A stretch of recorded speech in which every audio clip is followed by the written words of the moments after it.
Здравейте на всички и добре дошли в Престъпен свят. Аз съм вашият мафиозо и днес продължаваме нашата поредица от 4 части, в която разглеждаме възход и падение на Ал Капоне. Предния път говорихме за неговите врагове Дин Обаниан, Хайми Уайс и Бъкс Моран. Проследихме гангстърските войни, убийството на Франк Капоне, казахме причините за оттеглянето на Джони Торио и видяхме издигането на Ал Капоне като крал на подземния свят в Чикаго. Днес продължаваме историята, като ще разгледаме най-знаковото убийство в американската мафия – клането в деня на Свети Валентин.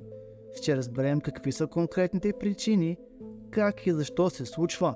Ще спомнем за първата национална конференция на мафията, за първото влизане на Капоне в затвора и защо е обявен за обществен враг номер 1. Ако подобен тип съдържание ви харесва, може да се абонирате за канала Скамбанка, за да не изпускате подобни видеа и да научавате нови неща за престъпния свят. А сега да започваме. 14 февруари 1929 година е датата, която ще промени историята на мафията завинаги. Ще направи Ал Капоне легенда на престъпния свят, но и същевременно бавно ще започне неговото падение. Случват се две събития, които довеждат до тези неща. В деня на Свети Валентин, Капоне е във Флорида на среща с районния прокурор на Майами, където е разпитван за финансовите му дела, откъде има пари за огромното имение на Палм Айланд, как ги е спечелил и така нататък. Тази среща е началото на сериозно финансово разследване срещу него, което в крайна сметка води до падението му. Но то е катализирано от събитие, което остава в историята като клането в деня на Свети Валентин и приковава всички световни медии към него. На Капоне му остава още един голям враг и това е Бъкс Моран. Ирландската банда е тъмно в неговите очи, защото постоянно отвлича камионите му с уиски. Докато тече разпитът в Майами, в Чикаго Бъкс Моран закъснява за склада си. Там 7 от хората му чакат доставка на алкохол, когато изведнъж в помещението влизат хора на Капоне, преоблечени като полицаи. Гангстерите на Моран си мислят, че това е пореден полицейски обиск. Вдигат ръце, обръщат се към стената и чакат да бъдат проверени. Но вместо това те са брутално разстреляни. Има само един оцелял и това е кучето на една от жертвите. Благодарение на това, че Моран закъснява, той не е убит. Когато вижда пред склада си полицейската кола, бяга.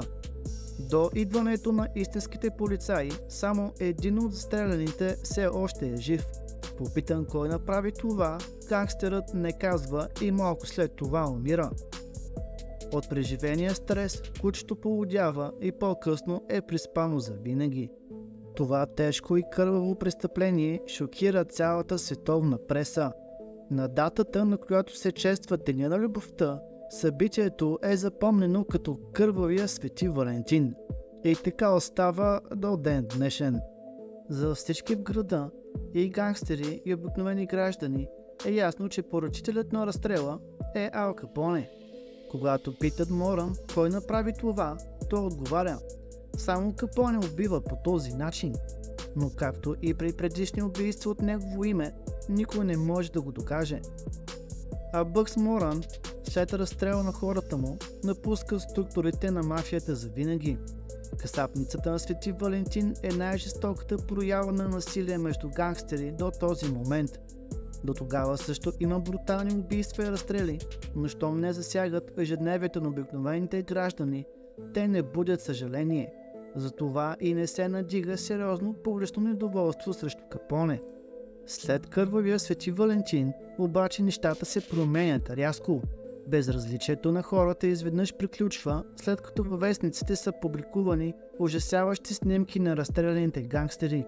Клането е толкова стряскащ и потресаващ акт, че убийствата от всички изминали години на клуб не могат да се сравнят с ефекта върху гражданите на Чикаго след 14 февруари. Убийството на 7-те гангстера посред бял ден уронва престижа на Капоне, както и този на Чикаго. Най-богатите и влиятелни хора в града се обединяват с искане за по-сериозни мерки, за да се спрат убийствата. Създава се комитетът на тайната шесторка. Това са група чикагски богаташи, които разполагат с сериозни политически връзки и възможности. Тяхната цел е да сложат край на господството на Капоне над града. Те осигуряват финансова и политическа помощ на федералните власти. Чрез тях Министерството на финансите започва разследване срещу Капоне за неплащане на данъци. Но в Чикаго никой не може да припише и свърже Ал с престъплението на 14 февруари. До съдебен процес така и не се стига. Клането в деня на Свети Валентин до ден днешен остава едно от най-знаковите убийства в историята на американската мафия, ако не и най-знаменитото. Това е върхът в престъпната кариера на Капоне. Той е недосегаем и всемогъщ. Никой не може да го спре. На 30 годишна възраст Ал Капоне, кралят на подземния свят в Чикаго, управлява огромна криминална империя, печеляйки по $100 милиона годишно или 1,7 милиарда долара днешни пари. Полицията, кметът, магистратите, както и губернаторът на щата са изцяло в ръцете на гангстерите. Синдикатът на Капоне седмично плаща около $300,000 за подкупи или около $4 милиона днешни пари. Личното му имущество е над 40 милиона или около $550 милиона в днешно време.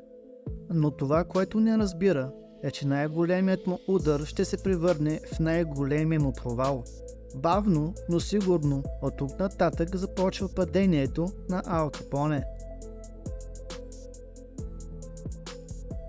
Публичното отвращение от кървавия Свети Валентин още не е приключило, когато Капоне прави следващата си стъпка, която е също толкова кървава, брутална и неморална. Франки Рио, любимият бодигард на Ал, дочува от улицата, че един от върховете на Капоне, Джо Айело, предлага $50,000 награда за главата на белязания. Но по-изненадващото в случая е, че двама от най-добрите и доверени хора за мокри поръчки на Капоне, които са и участници в разстрела на Свети Валентин, приемат офертата. Това са Джон Скалис и Албърт Анселми. Ал научава всичко това от Франки Рио. Двамата измислят план как да елиминират предателите и започват да го прилагат в действие. По време на вечеря в ресторант, Ал и Рио се карат жестоко пред двамата предатели, и то до такава степен, че Франки Рио удря плесница на шефа си и побягва от ресторанта. Скалис и Анселми са толкова впечатлени от смелостта на Рио, че го канят да се присъедини към убийството на Капоне. Те му се доверяват да измисли план, според който той ще се извини пристойно на шефа си, за да спечели отново благоразположението му. Рио действа по уговорката и им съобщава, че шефът организира помирителна вечеря, а те, като свидетели на къвгата в ресторанта, са поканени да присъстват на сдобряването. Цяла вечер се яде и пие, но в края на вечерта Капоне обвинява Скалис и Анселми в предателство и ги пребива до смърт с бейсболна бухалка. След това са разстреляни, като телата са пренесени в кола, която после хората на Капоне изгарят. По този брутален начин завършва опитът за вътрешен преврат в синдиката на Капоне. Това престъпление е толкова грозно, ужасно и жестоко, че дори приближените хора на Капоне, които са закоравели убийци, започват да се дистанцират от него. На 13 май 1929 г. се състои първата по рода си гангстърска конференция, на която присъстват най-известните мафиоти по това време, включително и Капоне. Ал взимат трима от най-доверените си хора – Джей Гузик, Франки Рио и Франк Нити, който започва да играе все по-голяма роля в организацията на Капоне и първи ще го наследи след неговото падение. Срещата е в Атлантик Сити, а домакин е Инок Ники Джонсън, гангстер и политически лидер. Обединителната личност на срещата е Лъки Лучано, бъдещият създател на модерната американска мафия. На конференцията се взимат няколко решения. Лучано нарежда на Капоне да се покрие за известно време заради кървавия Свети Валентин. Друго важно решение е разделянето на страната на сфери на влияние, за да се спрат убийствата между враждуващите групировки.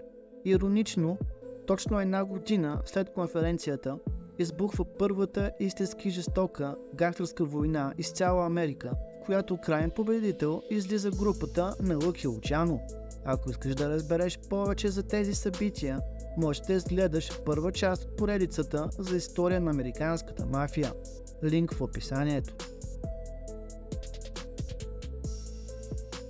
След конференцията, Капоне отива в Филаделфия, но на излизане от киносалон е арестуван заедно с бодигарда си Франки Рио за притежание на незаконно оръжие. Оказва се, че това е предварително замислен план от Капоне, за да може да си почине 1-2 месеца, без да се притеснява от покушение срещу него, както и на спокойствие да помисли за следващите си стъпки като шеф на мафията в Чикаго. Но нещата не се развиват според неговия план. Съдията ги наказва сурово и им дава по 1 година затвор, вместо очакваните 2 месеца. Докато е в затвора, той предава временно бизнеса на брат си Ралф, Джейк Гузик и Франк Нити. Новините от вкъщи обаче не са добри. Капоне и организацията му са на прицел на федералните агенти. Президентът Хърбърт Хувър иска да види Ал осъден за дълго време.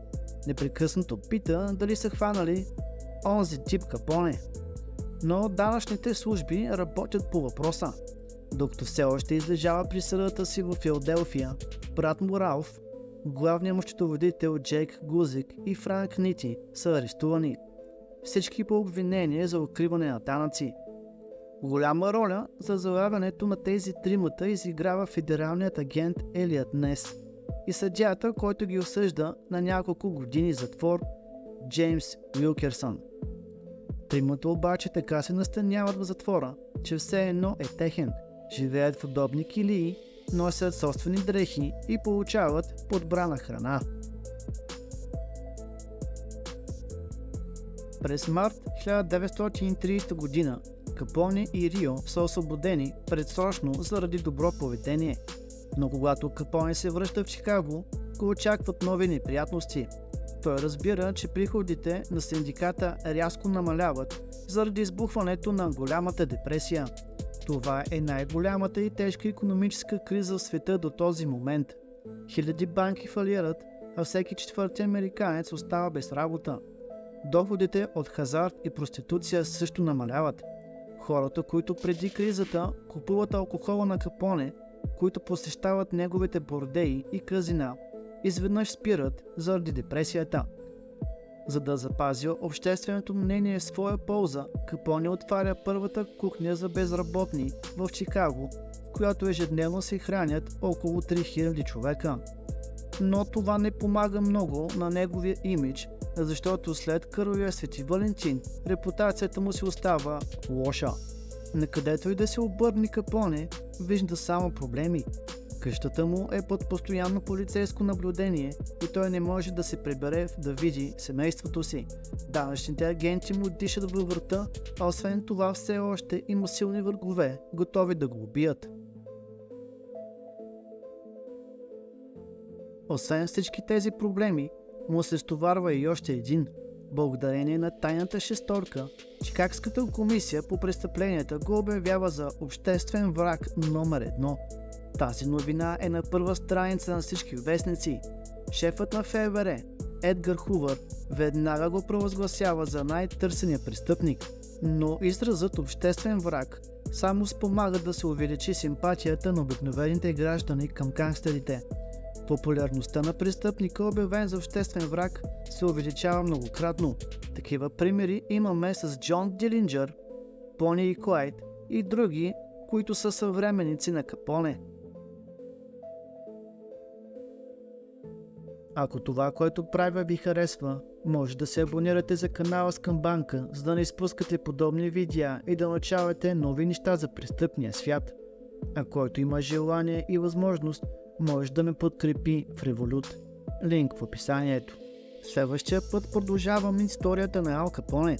Ще говорим за неговото падение, как и защо се случва. Ще разберем подробности около неговия съдебен процес престоите му в затвора, както и за смъртта на най-известния гангстер до ден днешен. А до тогава дръж оръжието близо до себе си и очите винаги отворени на 4.